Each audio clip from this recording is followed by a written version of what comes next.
Hey, dear people, it is the Reverend Stephen McHale coming to you recorded from my office on Monday the 27th with my colleague Bear, who's right over there, just in the corner of the frame.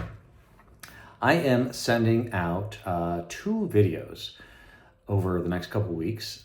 This one is going to be about what I am doing during my sabbatical. I will be stepping away from Christ Church for 3 months this summer, and I want to share with you my plans for that time. Next week, I'll send a second video which covers some things the church will be doing or not doing during my absence. So the first question some of you may have is, why do priests get such a generous sabbatical policy? When I was hired here at Christ Church back in 2013, starting to be a while ago, the diocesan policy for sabbaticals was a 6-month sabbatical every 6 years. Since 6 months is kind of hard on a system, we cut that in half on both sides to 3 months every 3 years. That is incredibly generous. Most people do not get a policy like that. So I want to thank you all for giving me the time to do that, and also acknowledge that it's that I'm kind of spoiled with this. One of the reasons clergy take sabbaticals is because it's hard to turn off, for me at least, my brain when I am away from the church, because in a sense I'm on call sort of all the time, so it's hard for me to find mental and spiritual downtime. In my particular case, that is compounded a bit by the fact that I married, well, the right person, and in the right job, but it messes this up. Since my wife is a Lutheran pastor, that means we kind of face this doubly. So some time off is good for my spiritual life, my physical health, and for my marriage. So what will I be doing during the sabbatical? My last Sunday here will be May 31st. And then I'm just going to relax for a little bit, take a week at home, catch my breath, catch up on some sleep, take care of the incredibly long list. Well, not take care of, just start on the incredibly long list of chores that my wife that I've been procrastinating on, basically. Then on the following Saturday, it is my daughter's big show with Dance Arts Project. This happens every year. She's dancing in like 14 different numbers, and I'm excited to see that. And after that, she and I, the very next morning, really early, are flying to New York City. And we are going to stay with dear friends of ours who live on the grounds of the Cathedral of St. John Divine. It is the greatest location you could stay in New York. It comes with quite a church, and it's just a few blocks from Central Park and a few blocks from Columbia University. Staying with my friend Alyssa, who is the canon to the ordinary of the Diocese of New York. That's like the assistant bishop. In New York City, we're gonna take a look at some colleges. We're gonna go to Central Park.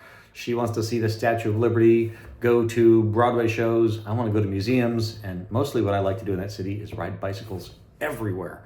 New York has the greatest bicycle lanes in America, I think. I'm really excited to spend that time with my own kid. I'm going to send Priscilla home on an airplane all by herself, and then I am going to spend a week in the borough of Queens with the College of Congregational Development. This is a national organization. It came out of the diocese up in Seattle. Now it's all over the country, and it gathers clergy and lay people to teach about healthy congregational systems.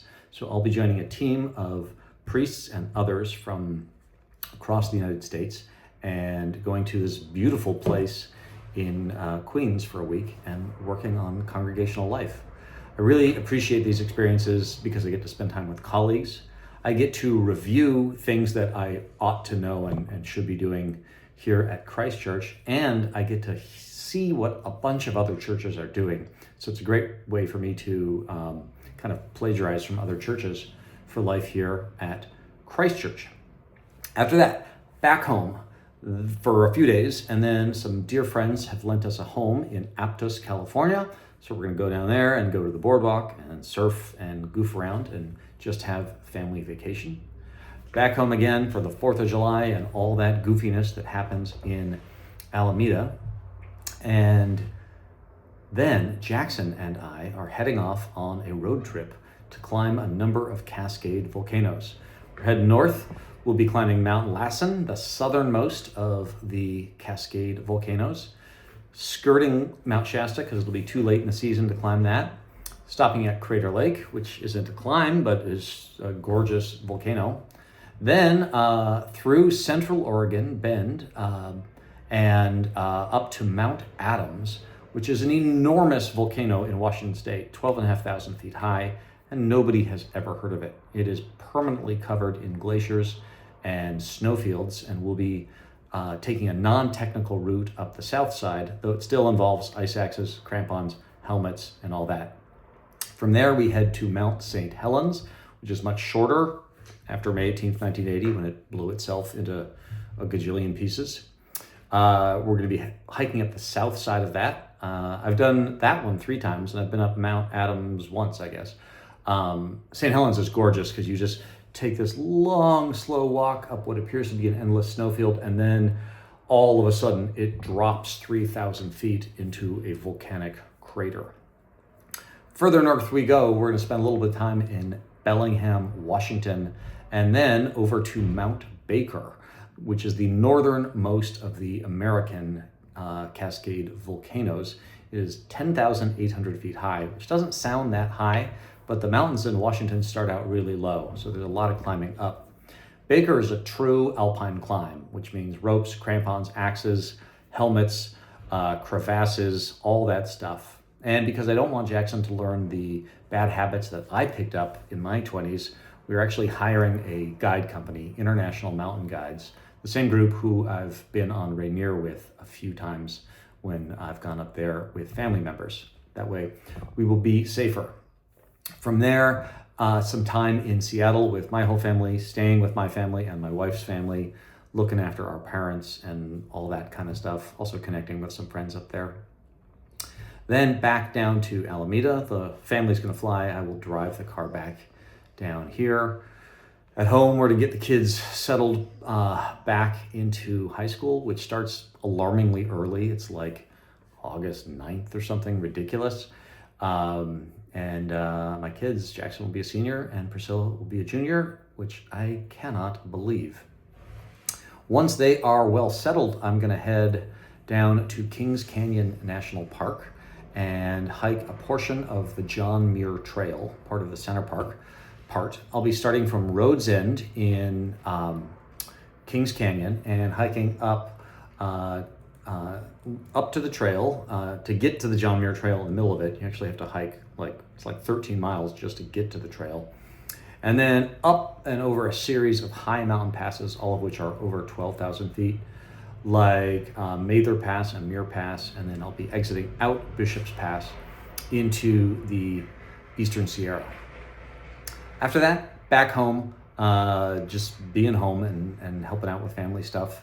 And in the midst of all this, I've been doing some writing lately, and I have been taking mostly things that started out as sermons and kind of rewriting them in longer form with more detail than you could include in a spoken sermon, but also playing around with the voice in which I am expressing myself. As you know, obviously, I'm extremely holy on Sunday when I preach my sermons, but in my civilian life, I am snarkier and often use more colorful language than would be appropriate in church.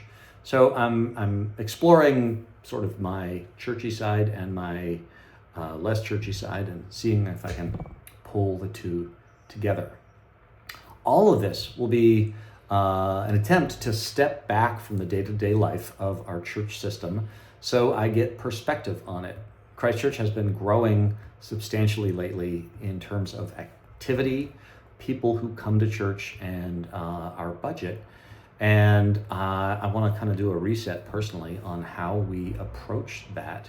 I'll be reading again the book Raising the Roof, which the vestry is reading, and picking up some other literature on systems and how to help churches thrive. That's what I'm up to all summer long. I'll be back at Labor Day, and I'm gonna miss you all terribly after I depart. I don't go for more than a month. But I'm excited to come back and then work on some new things together. May God bless all of you.